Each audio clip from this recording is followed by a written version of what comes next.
பாமகவோட தலைவர் அன்புமணி ராமதாஸ் திருப்பூர்ல ஒரு சுற்றுப்பயணம் மேற்கொண்ட போது நொய்யல் ஆற்றுல போய் பார்வையிட்டாரு. பார்வையிட்டதுக்கு அப்புறம் செய்தியாளரை சந்திச்சப்ப பல தகவல்களை சொன்னாரு. அந்த தகவல்களை பாருங்க. நொய்யல் ஆறு காவிரி ஆற்றின் ஒரு கிளை. நொய்யல் என்றாலே நோய்களை காப்பாற்றுகின்ற, நோய்களை தடுக்கின்ற ஒரு ஆறாக ஒரு காலத்திலே இருந்தது. வெள்ளையங்கிரி மலை, கோயம்புத்தூரில் மேற்கு பகுதியில் உள்ள வெள்ளையங்கிரி மலையிலே அங்கிருக்கின்ற மூலிகை சூழ்ந்த அந்த தண்ணீரில் தோன்றுகிறது நொய்யல் ஆறு. அதனால்தான் நோய்களை தீர்க்கின்ற ஆறாக அந்த காலத்தில் இருந்தது. இது சோழர்கள், சேரர்கள், பாண்டியர்கள் இந்த மூவேந்தர்களும் இந்த ஆற்றை பயன்படுத்தினார்கள். இந்த ஆற்று மூலமாகத்தான் அந்த ராஜகேசரி பெருவழி என்று அங்கே இந்த இடையிலே, அதாவது ரோம் நகரத்திற்கும் தமிழ்நாட்டிற்கும் இணைப்பாக இருந்த இந்த பாதை. இதற்கெல்லாம் அவ்வளவு வரலாறு இருக்கு. ஆனால் இன்று நொய்யல் ஆறு சாக்கடையாக மாறி இருக்கிறது. பாத்தீங்களா, தமிழ்நாட்டுக்கும் ரோம் நகருக்கும் இடையில இருக்கிற உறவை பத்தி கூட அவர் சொல்லியிருக்காரு. சேர சோழர் பாண்டியர்னு பல மன்னர்கள் இந்த நொய்யல் ஆற்றை பயன்படுத்தியிருக்காங்க அப்படிங்கிறத பத்தி பல வரலாற்று சம்பந்தமான இதுவரையும் வெளில தெரியாத பல தகவல்களை அன்புமணி ராமதாஸ் சொல்லியிருக்காரு. திருப்பூர்ல இந்த நொய்யல் ஆறு கெட்டு போறதுக்கு என்னென்ன காரணம் இருக்கு, எத்தனை தொழிற்சாலைகள் இருக்கு, எவ்வளவு லிட்டர் தண்ணி ஆத்துல கழிவு நீரை கலக்கப்படுது அப்படிங்கிற பத்தின முழு விவரங்களை அன்புமணி ராமதாஸ் சொல்லியிருந்தாரு. குறிப்பா அந்த நொய்யல் ஆற்றை காப்பாத்துறதுக்காக பாமக எந்தெந்த மாதிரியான போராட்டங்கள் நடத்துச்சு இதுக்கு முன்னாடி அப்படிங்கிறத விளக்கமா சொன்ன அன்புமணி ராமதாஸ் 30,000 ஆலைகள் இங்க திருப்பூர்ல இருக்கிறதாவும், கிட்டத்தட்ட ஒரு நாளைக்கு 9 கோடி தண்ணீரை இந்த நொய்யல் ஆற்றுல கழிவு நீரை கலந்து விடுறதாகவும் சொல்லியிருக்காரு. இது மட்டும் இல்ல, 18 சுத்திகரிப்பு ஆலைகள் இருக்கு. ஆனா அவங்க ஒழுங்கா அந்த வேலையை செய்யறதே இல்ல. அதனாலதான் இந்த நொய்யல் ஆறு இந்த அளவுக்கு ரொம்ப மாசுபட்டிருக்குன்னு சொல்லியிருக்காரு. அந்த கட்சி பாருங்க. இந்த நொய்யல் ஆற்றை பாதுகாக்க வேண்டும் இல்ல, நொய்யல் ஆற்றை காப்பாற்ற வேண்டும் என்ற சூழல் வந்திருக்கிறது. இது சம்பந்தமா பாட்டாளி கட்சி கடந்த காலத்திலே பல போராட்டங்கள், ஆர்ப்பாட்டங்கள், கருத்தரங்கங்களா நடத்தியிருக்கிறோம், அழுத்தம் கொடுத்திருக்கிறோம், தொடர்ந்து நாங்க கொடுத்துட்டு வரோம். ஆனா இந்த ஆறு, நொய்யல் ஆறு 180 கிலோமீட்டர் தொடங்கி வெள்ளங்கிரி மலையில தொடங்கி 180 கிலோமீட்டருக்கு பிறகு கரூரிலே நொய்யல் என்ற கிராமத்திலே காவிரியில கலக்கிறது. இடையில 4 மாவட்டம், கோவை மாவட்டம், திருப்பூர் மாவட்டம், ஈரோடு மாவட்டம், கரூர் மாவட்டத்தில் வழியாக செல்கிற இந்த ஆறு ஒவ்வொரு மாவட்டத்திலும் ஒவ்வொரு பகுதியிலும் கழிவு நீர் கலக்கிறது. கோயம்புத்தூர்ல பாத்தீங்கன்னா இந்த செங்கல் சூளை கழிவு, ரசாயன கழிவு, தொழிற்சாலை அதிகமாக கழிவுகள், அது இல்லாமல் அந்த கோழி இறைச்சி அது கழிவு, மனித கழிவு. அதன் பிறகு திருப்பூர் வந்தவுடனே சாயப்பட்டறை கழிவு கூடுதலாக, மனித கழிவு மட்டுமில்ல, திடக்கழிவு மட்டுமில்ல, சாயப்பட்டறை கழிவு. இந்த பகுதியில் கிட்டத்தட்ட 30,000 சாயப்பட்டறைகள் இருக்கிறது. அந்த கழிவுகள் சுத்திகரிக்கப்படாத கழிவுகள். ஒரு நாளைக்கு 9 கோடி லிட்டர் கழிவு நொய்யலில் கலக்கிறது. இது இல்லாமல் 18 சுத்திகரிக்கின்ற ஆலைகள் என்று பேருக்கு தான் வேலை செய்யுது. அதுல சுத்திகரிப்பு எதுவும் நடக்கல. அந்த கழிவு நேரடியாக அப்படியே இதுல மறுபடியும் நொய்யல்ல கலக்கிறது. இதுக்கு இன்னும் கீழே வந்தேன்னா ஒரத்துப்பாளையம் சொல்லிட்டு ஒரு தடுப்பணை இருக்கு. அந்த ஒரத்துப்பாளையம் தடுப்பணையில அங்க போய் இந்த கழிவு எல்லாம் போய் தேங்கி நிக்குது. அந்த ஒரத்துப்பாளையம் கீழே இருக்கிற விவசாயிகள் அந்த அணையை திறக்கக்கூடாதுன்னு பல போராட்டம் நடத்தியிருக்கின்றார்கள். இந்த அளவுக்கு மோசமாக நொய்யல் ஆறு இருக்கிறது.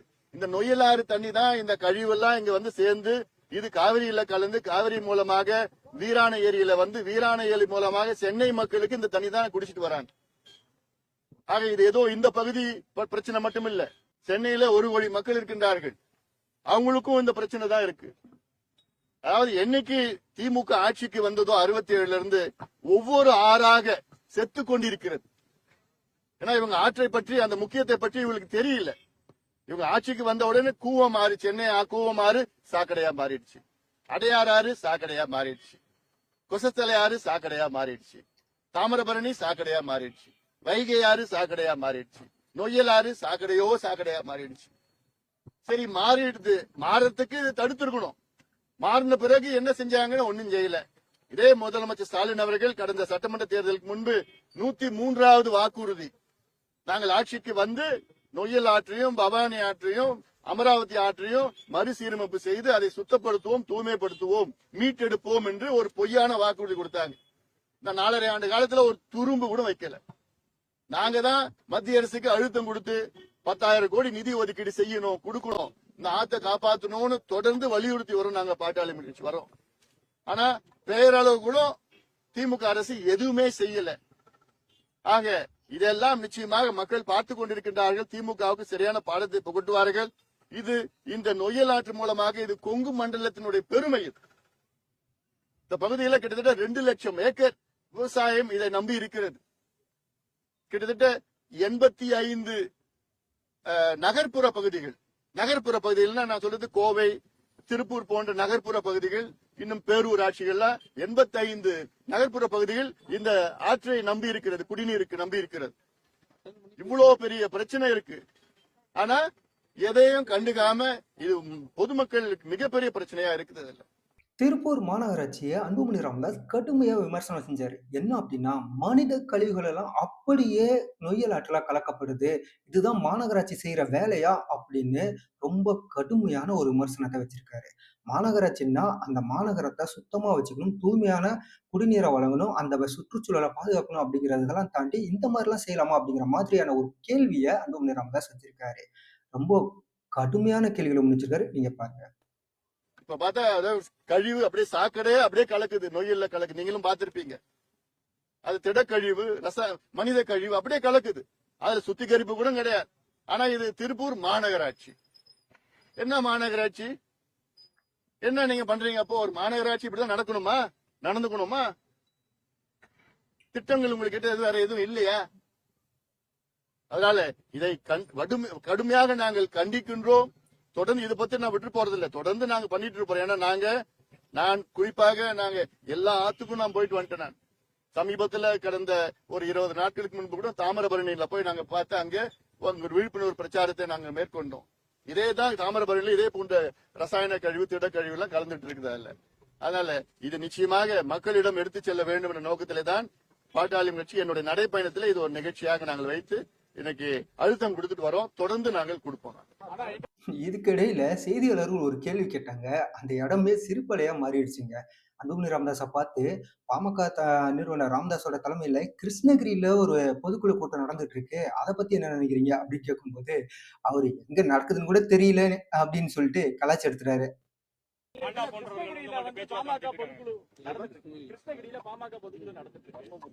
எந்த ஊர்ல கூட தெரியல.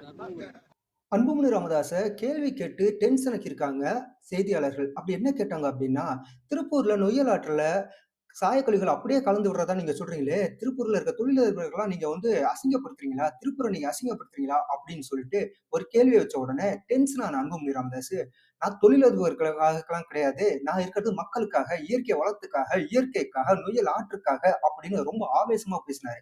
தொழிலதிபர்களுக்காக நான் ஏன் இருக்கணும்? இங்க இருக்கிற சாயக்கழிவு கலந்து போய் கலக்குறது அப்படிங்கிறத நான் இப்பவே காட்டுறேன், வரீங்களா? அப்படின்னு சொல்லி கேட்டாரு. ஆனா அதுக்கு எந்த விதமான பதிலுமே செய்தியாளர்கள் சொல்லவே இல்ல. அந்த காரசாரமான விவாதத்தை பாருங்க. திருப்பூர்ல இருந்து அத்தனை சாயக்கழிவுகளும் சுத்தம் பண்ணாம வெளியில அனுப்புறாங்கன்னு சொல்றீங்க. திருப்பூர் தொழிலதிபர்கள் அசிங்கப்படுத்துற மாதிரி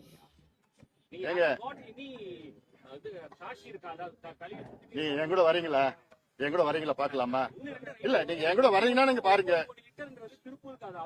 நான் திருப்பூர் மட்டும் நான் திருப்பூர், ஈரோடு, கரூர், கோயம்புத்தூர் இந்த பகுதியில நான் சொல்றேன். நான் 18 எல்லாமே அப்படியே தண்ணியில விடுறாங்கன்னு சொல்றீங்க.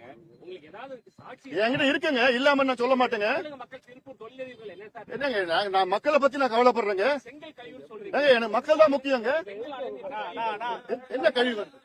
எனக்கு மக்கள் தான் முக்கியம்.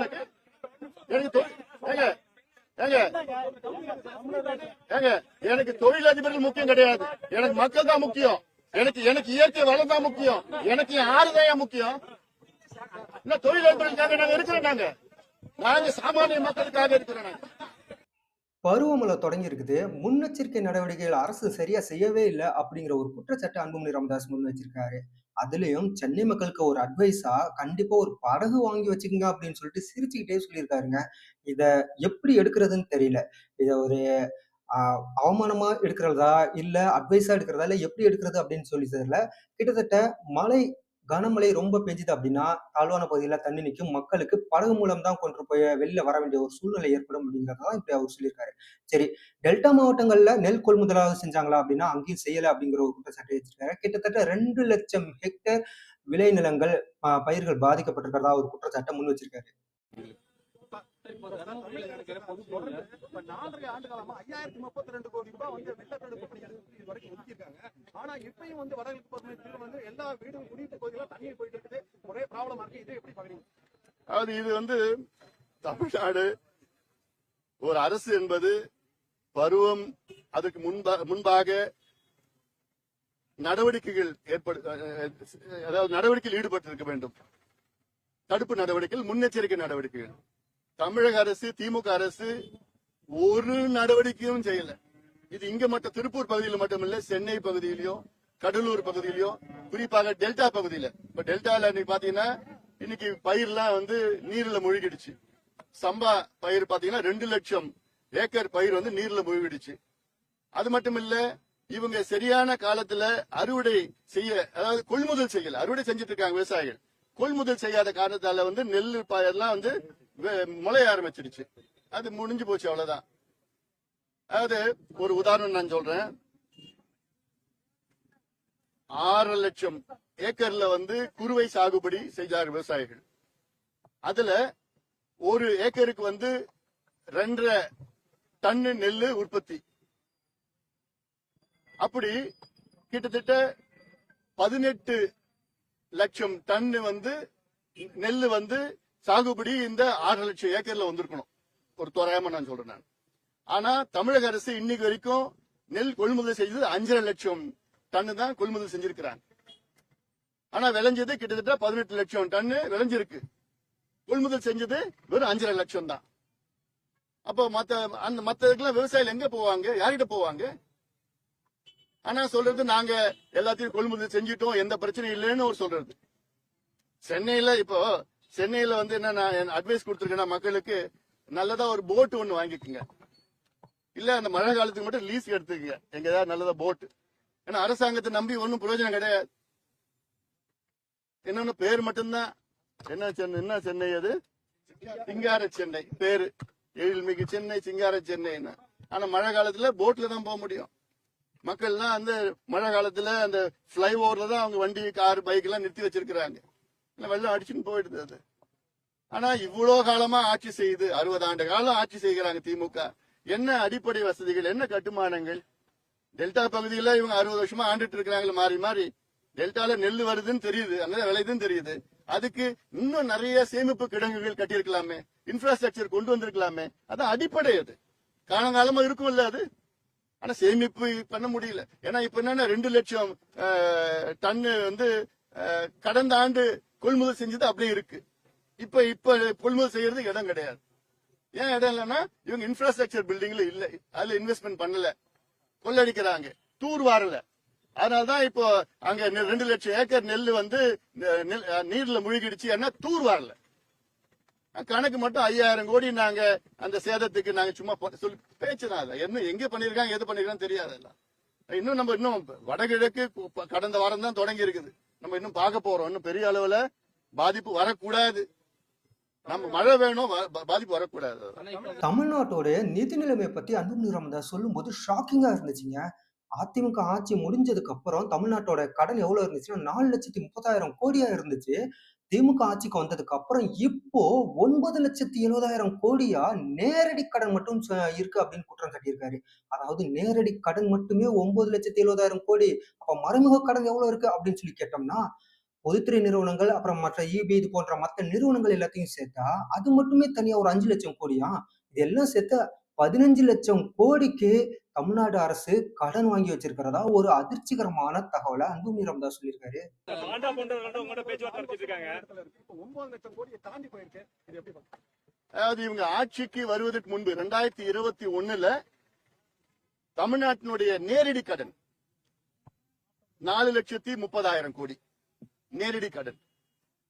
இன்னைக்கு வந்து 9,70,000 கோடி கடன். ஆக இந்த 4.5 ஆண்டு காலத்துல, அதாவது சுதந்திரத்திலிருந்து நம்ம ஒட்டுமொத்த இவ்வளவு காலமாக 72 ஆண்டு காலம் தமிழ்நாட்டினுடைய அரசுடைய நேரடி கடன் கிட்டத்தட்ட 4.5 லட்சம் கோடி. ஆனா இந்த 4.5 ஆண்டு காலத்துல தமிழ்நாட்டின் நேரடி கடன் 9.5 லட்சம் கோடி தோராயமா. இது நேரடி கடன். இது இல்லாம பொதுத்துறை, போக்குவரத்து துறை, மின்சாரத்துறை அதெல்லாம் வாங்கின கடன் அது ஒரு 5 லட்சம் கோடி இருக்கு. கிட்டத்தட்ட 15 லட்சம் கோடி கடன்ல இருக்கு. இவங்க தமிழக அரசில் ஆண்டுதோறும் வட்டி மட்டும் 70,000 கோடி வட்டி மட்டும் கட்டிட்டு இருக்கிறாங்க. அந்த வட்டி எப்படி கட்டுறாங்க தெரியுமா? கடனை வாங்கி தான் கட்டுறாங்க. எப்படி பாருங்க, வட்டி கட்டுறதுக்கு கடனை வாங்கி வட்டி கட்டுறது. ஆக இந்த ஆண்டு மட்டும் 1,34,000 கோடி கடனை வாங்கியிருக்கிறாங்க. அதுல இந்த கட்டுமான முதலீடு, இந்த கேபிட்டல் இன்வெஸ்ட்மெண்ட் சொல்றது, அது பாத்தீங்கன்னா வெறும் 30,000 கோடி தான் இன்வெஸ்ட்மெண்ட் கொடுத்திருக்காங்க. மீதி கடன் அடைக்கிறதுக்கு, மீதி நிர்வாகத்திற்கு. அப்ப என்ன நிர்வாக திறமை இருக்கு உங்களுக்கு? என்ன நிர்வாகம் செஞ்சிட்டு இருக்கீங்க? மேலும் மேலும் கடன் சுமையில தான் நீங்க தமிழ்நாட்டை தள்ளிட்டு இருக்கு. நிர்வாக திறமையும் கிடையாது, தகுதியும் கிடையாது, எதுவுமே கிடையாது. பாஜகவோட நிர்வாகி பாண்டா அன்புமணி ராமதாஸை சந்திச்சதை பத்தி அவர்கிட்ட நேரடியாவே செய்தியாளர் கேட்டாங்க. அதுக்கு அன்புமணி ராமதாஸ், நாங்க அவர் என்னுடைய நீண்ட கால நண்பர், அதனால சந்திச்சு பேசணும்னு சொன்னாரு. அதோட மட்டும் இல்ல, கூடவே இன்னொரு கேள்வி ஒண்ணு கேட்டாங்க பாருங்களேன். ராஜ்யசபா சீட் எல்லாம் கேட்டிருக்கீங்களாமே, நிறைய இடஒதுக்கீடுல இடம்லாம் எவ்வளவு அப்படிங்கிற தொகுதியை பத்தி எல்லாம் கேட்டிருக்கீங்களாமே அப்படின்னு ஒண்ணு. அப்படியா, எனக்கு தெரியாதே அப்படின்னு சொல்லி ஷாக்கா அவரு நக்கலா திரும்ப கேட்க ஆரம்பிச்சிட்டாரு.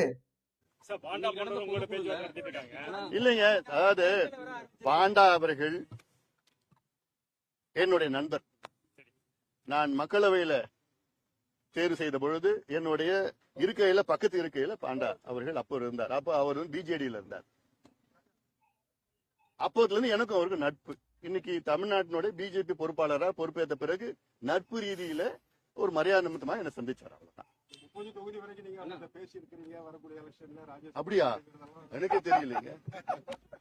பாமக நிறுவனர் ராமதாஸ் அவருடைய மகளுக்கு செயல் தலைவர் பதவி கொடுத்திருக்கிறத பத்தி அவர் கேட்கும்போது ஒரே வார்த்தையில முடிச்சிட்டாருங்க அன்புமணி ராமதாஸ். அவர் என்ன சொன்னாருன்னா, இது உட்கட்சி விவகாரம், இதை பத்தி நான் பொது வெளியில பேச மாட்டேன் அப்படின்னு சொல்லிட்டாரு. இன்னைக்கு நடந்த பொதுக்குழுல காஞ்சி பரசுராமன் அப்படிங்கிறவர் செயல் தலைவர் அப்படிங்கிற எங்க உட்கட்சி விவகாரம், அதை பத்தி எனக்கு கருத்து சொல்றதுக்கு இதுவும் கிடையாது. அதான் நான் உங்க பதில், அதான் நீங்க என்ன கேள்வி கேட்டா அதான் பதில் சொல்ல போறேன். எங்க உட்கட்சி விவகாரத்துக்கு பதில் நான் சொல்ல மாட்டேன். கூட்டணி பத்தி அன்புமணி ராமதாஸ்ட்ட கேள்வி கேட்கிறாங்க. அதாவது விஜய் எல்லாருமே வரணும் அப்படின்னு சொல்லி பாஜக கூப்பிடுறாங்க, அதிமுக கூப்பிடுறாங்க, எல்லாரும் கூப்பிடுறாங்க, உங்களுடைய நிலைப்பாடு என்ன அப்படின்னு சொல்லிட்டு கேட்கும்போது, யாரு வேணாலும் எங்க வேணாலும் அரசியலுக்கு வரலாம், அது அவங்களுடைய உரிமை, எல்லாரும் அரசியலுக்கு வர்றதுல தப்பு இல்லை அப்படிங்கிற மாதிரி சொல்லியிருக்காரு. சொல்லிட்டு கூட்டணி யாருக்குடன் எப்போ அப்படிங்கிறத பத்தி இப்போதைக்கு நாங்க எந்தவித முடிவும் எடுக்கவே இல்லை, கூடிய சீக்கிரம் அந்த எலெக்ஷன் நெருங்கும் போது அதுக்கான முடிவை அறிவிப்போம் அப்படின்னு அன்புமணி ராமதாஸ் சொல்லியிருக்காரு. அதிமுகவாகட்டும் பாஜகவாகட்டும் எல்லாருமே வரணுங்கிறாங்க. பாமக நிலைப்பாடு என்ன சார்? அரசியலுக்கு யார் வேணா வரணும். கூட்டணிக்கு அரசியலுக்கு யார் வேணா, கூட்டணி நாங்க இன்னும் அதை பத்தி எதுவும் பேசல. எங்களுடைய நிலைப்பாடு நாங்க இன்னும் விரைவில் நாங்க அறிவிப்போம். மக்கள் நீதி மையம் தொடங்கப்பட்ட ஆரம்ப காலத்துல கமலஹாசனோட தேர்தல் பிரச்சாரத்திலையும் இதே மாதிரி ஆம்புலன்ஸ் பிரச்சாரம் இருந்துச்சுன்னு கமலஹாசன் அப்ப பேசியிருக்காரு. இன்னைக்கு செந்தில் பாலாஜிக்கு ஆதரவா அவர் அவரால் முடிஞ்ச உதவி செஞ்சிருக்காருன்னு கடந்த சில வாரங்களுக்கு முன்பா பேட்டி கொடுத்திருக்காரு. கமலஹாசனுடைய நிலைப்பாடு உங்களுடைய கருத்து? அவர்கிட்ட தான் கேட்கணும். ராஜ்யசபா வாங்கியிருக்கிறாரு, நல்லா இருக்கட்டும். கரூர் சம்பவத்துல சிபிஐ விசாரணை நடத்தினா யாருக்கு அது பாதகமா அமையும் அப்படிங்கிற ஒரு கேள்வி கேட்டதுக்கு அன்புமணி ராமதாஸ் நேரடியா அது திமுகவை தான் பாதிக்கும் அப்படின்னு சொல்லியிருக்காரு. என்ன அப்படின்னா, அவங்க சரியான ஒரு திட்டமிடல் செய்யவே இல்லை அப்படிங்கிற ஒரு குற்றச்சாட்டை வச்சிருக்காரு. அவங்க சரியா நடந்திருந்தாங்க அப்படின்னா இந்த மாதிரியான பிரச்சனை வந்திருக்காது அப்படிங்கிறத சொல்றதை தாண்டி, அவங்க எதுக்காக இரவோடு இரவா அத்தனை பேர் போய் சேர்ந்தாங்க, இரவோடு இரவா ஏன் போஸ்ட்மார்ட்டம் பண்ணாங்க, இப்படின்னு பல கேள்விகள் அன்புமணி ராமதாஸ் முன் வச்சிருக்காரு. இதுல பாதிக்கப்படக்கூடிய சிபிஐ விசாரணையில பல உண்மைகள் வெளியில வரும். அந்த உண்மைகள் வெளியே வரும்போது கண்டிப்பா இது திமுகவுக்கு தான் பிரச்சனையாக இருக்கும் அப்படின்னு அன்புமணி ராமதாஸ் சொல்லியிருக்காரு. இப்ப நம்ம சிபிஐ என்கொயரி வந்தா தெரிஞ்சப்படும் என்னன்னு சொல்லிட்டு. ஆனா நிச்சயமா தமிழக மக்கள் ஆளும் திமுக மீது மிகுந்த கோபத்தில் இருக்கின்றார்கள். தெரியும், நிச்சயமா திமுக தான்.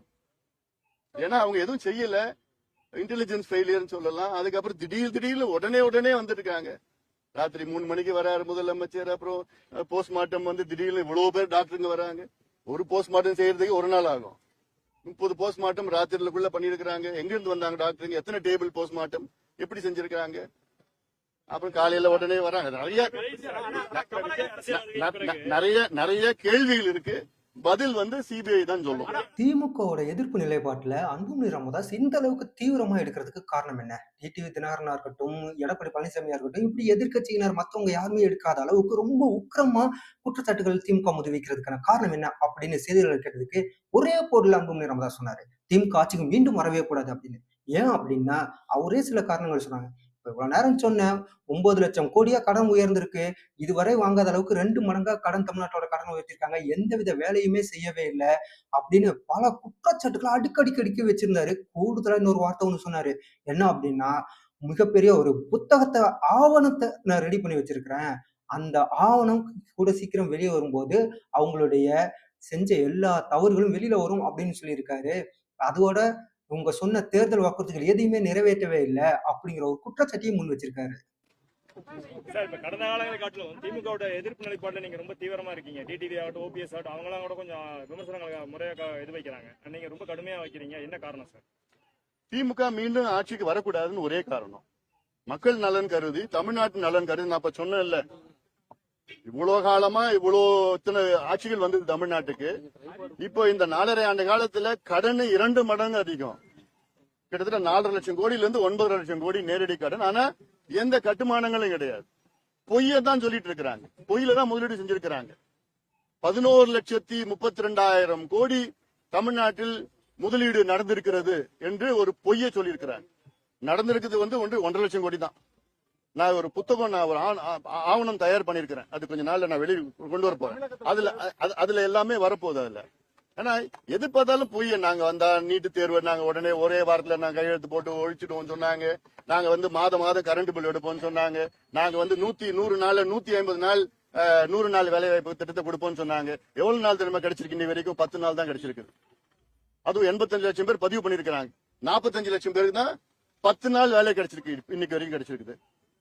ஆக ஒவ்வொரு நாங்க அரசு ஊழியர்களுக்கு வந்து 5 லட்சம் அரசு ஊழியர்களுக்கு புதிய வேலை வாய்ப்பை உருவாக்குவோம். பழைய ஓய்வூதியத்தை நாங்க கொடுப்போம், மீண்டும் கொண்டு வருவோம். இப்படி எல்லாம் பொய்யே சொல்லி ஆட்சிக்கு வந்து திமுக நிர்வாகம் செய்வதற்கு தகுதியற்றவர்கள். அதனாலதான் நாங்க வந்து மக்கள் நலன் கருதி. ஏன்னா எதுக்கு எடுத்தாலும் ஊழல் தான். இப்போ கனிம வளம் அன்னைக்கு கூட நான் அறிக்கை விட்டுருக்கேன். முந்தா நாள் வந்து தென் மாவட்டங்கள்ல மிகப்பெரிய கனிம வளம் கொள்ளைன்னு நினைக்கிறேன். அதே போன்று இங்க திருப்பூர் பகுதியில 100 கோடி ரூபாய்க்கு, அந்த ஊர் தெரியும் ஞாபகம் இல்ல எனக்கு, 100 கோடி ரூபாய்க்கு கொள்ளடிச்சிருக்கிறாங்கன்னு வெளிப்படையா செய்தி வந்துட்டு இருக்குது. அதெல்லாம் ஆய்வு பண்ணா கிட்டத்தட்ட 450 கோடிக்கு அதிகமா அடுத்தது 450 கோடிக்கு ஊழல் நடந்திருக்கு. கனிம வள கொள்ளையின் ஊழல் நடத்தி சொல்லியிருக்காங்க. தென் மாவட்டத்தில் ஆயிரக்கணக்கான கோடி கனிம வள ஊழல் நடந்துட்டு இருக்கு. அது வந்து கேரளாவுக்கு எடுத்துட்டு போறாங்க. அரசுக்கு தெரிஞ்சுதான் இருக்குது. தென் மாவட்டத்தில் உள்ள ஒரு பெரிய நபர், அரசியல முக்கிய பொறுப்பில் இருக்கின்ற ஒரு காட்ஃபாதர் தான், அவர் தலைமையில் தான் நடக்குது. அவரும் ஒரு குடும்பத்திலும் பண்ணிட்டு இருக்கிறாங்க. இது சிபிஐ என்கொயரி தான் பண்ணணும். இப்போ திமுக பண்ணுவாங்களா? பண்ண போறது இல்ல. இது நிறைய நடந்துட்டு இருக்குது. மக்கள்கிட்ட எதுவுமே சேரல. விளம்பரம் தான், விளம்பர அரசு தான் நடந்துட்டு இருக்கு. ஒன்லி பப்ளிசிட்டி தான்.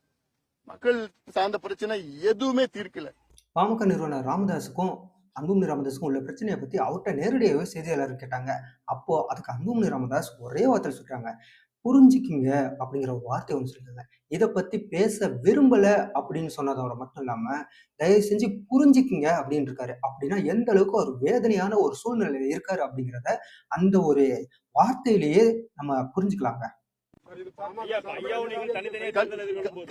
கல்வி அதெல்லாம் நீ இப்ப ஏங்க அதெல்லாம் நீங்க பாருங்க. சட்டசபை தேர்தலா எதிரொலிக்குமா? வட மாவட்டங்கள வாக்கு வங்கி இத பத்தி கருத்து சொல்ல என்னால இப்ப முடியாதுன்னு சொல்றேன். புரிஞ்சுக்க. தமிழ்நாட்டுல போதைப் பொருளோட பழக்கம் அதிகரிச்சுக்கிட்டே இருக்கு அப்படிங்கிறத பத்தி அன்புமணி ராமதாஸ் கேள்வி கேட்டப்போ அன்புமணி ராமதாஸ் பல குற்றச்சாட்டுகளை முன் வச்சுட்டு இருந்தாரு. தமிழ்நாடு அரசு ஒரு பக்கம் டாஸ்மாக்ல மது விற்பனை அதிகரிச்சுட்டே போனாலும் இன்னொரு பக்கம் கஞ்சா, போதைப் பொருள், மற்ற எல்லா போதைப் பொருள் விற்பனையும் வந்து சர்வசாதாரணமா அதிகரிச்சிருச்சு. சாதாரணமா கிடைக்குது. மாணவர்கள்லாம் அவங்க வந்து பயன்படுத்துற அளவுக்கு இப்ப பெருகிடுச்சு அப்படிங்கிற ஒரு குற்றச்சாட்டை முன் வச்சிருக்காரு. இதை தமிழ்நாடு அரசு கண்டுக்கவே இல்லை, தடுக்கிறதுக்கு நடவடிக்கை எடுக்கவே இல்லை அப்படிங்கிற மாதிரியான குற்றச்சாட்டை அன்புமணி ராமதாஸ் முன் வச்சிருக்காரு. போதை ரொம்ப அதிகமா அது இன்னைக்கு சாயங்காலம் நான் பேசுவேன். நான் மீட்டிங்ல பேச போறேன். அதாவது ஒரு ஸ்டாட்டிஸ்டிக்ஸ், 2021 கோவை மாவட்டம், நீலகிரி மாவட்டம், திருவண்ணாமலை மாவட்டம், சென்னை மாவட்டம் இந்த பகுதியில் ஒரு ஆய்வு நடத்தினாங்க மாணவர்கள் மத்தியில. அப்போது பாத்தீங்கன்னா 9 விழுக்காடு மாணவர்கள் போதை பழக்கத்திற்கு அடிமையாக இருக்கின்றார்கள் என்று ஒரு ஆய்வு. இது அபிஷியல் பண்ணிருக்காங்க. இன்னைக்கு அது 15 விழுக்காடா உயர்ந்திருக்கிறது. அப்ப தமிழ்நாட்டில் உள்ள மாணவர்கள் மத்தியில 15 விழுக்காடு மாணவர்கள் போதை பழக்கத்திற்கு அடிமையாக இருக்கின்றார்கள். என்னன்னா இந்த 4.5 ஆண்டு காலத்துல எவ்வளவு மோசமா ஒரு சூழல் தமிழ்நாட்டில் இருக்கு. சட்டம் ஒழுங்கு கெடுறதுக்கு காரணமே இந்த போதை பழக்கம் தான். இந்தியாவிலேயே அதிக போதை பொருட்கள் விற்கின்ற மாநிலம் தமிழ்நாடு.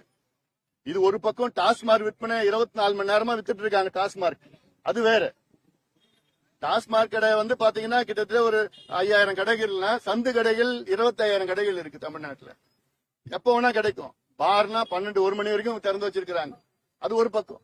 ஆனா கஞ்சா, காக்கைன், அபின், ஹெரோயின், LSD, மித்தலாம்பிட் என்னென்ன போதை மாத்திரை போதை பழக்கம் இருக்குதோ அத்தனையும் தமிழ்நாட்டில் உள்ள நகரத்துல மட்டும் இல்ல, கிராமத்துல கிடைக்குது. சரளமா கிடைக்குது. காவல்துறைக்கு தெரியாம விற்க முடியாது. காவல்துறை யார் கீழே இருக்குது? முதலமைச்சர் ஸ்டாலின் அவர்கள் கீழே இருக்கு. அதனால இது மோசம். அதுனா முக்கியம். இன்னொரு காரணம் தான் சொல்றேன். திமுக ஏன் வரக்கூடாது? இந்த 4.5 ஆண்டு காலத்துல கிட்டத்தட்ட ஒரு தலைமுறையை அழிச்சிட்டாங்க. கலைஞர் அவர்கள் முதல் ஆட்சிக்கு வந்த நேரத்துல மூடி கிடந்த அந்த சாராய கடையை திறந்த பிறகு 3 தலைமுறை கலைஞர் அடிச்சிட்டார் மது கடுமையா. இவர் என்ன பண்ணிட்டார்? அதோட இன்னும் அதிகமா போயிட்டு போதை பழக்கத்தால் இப்ப மிகப்பெரிய ஒரு தலைமுறை, இப்ப இருக்கிற தலைமுறை அவங்கள ஒட்டுமொத்தமா அடிச்சு முடிச்சிட்டார். ஏன்னா இது மீட்டெடுக்கணும்னா திமுக மீண்டும் ஆட்சிக்கு வரக்கூடாது. இதனாலதான் சட்டம் ஒழுங்கு, பெண்களுக்கு பாதுகாப்பு இல்ல, இவ்வளவு மோசமான ஒரு சூழல் இருக்கு.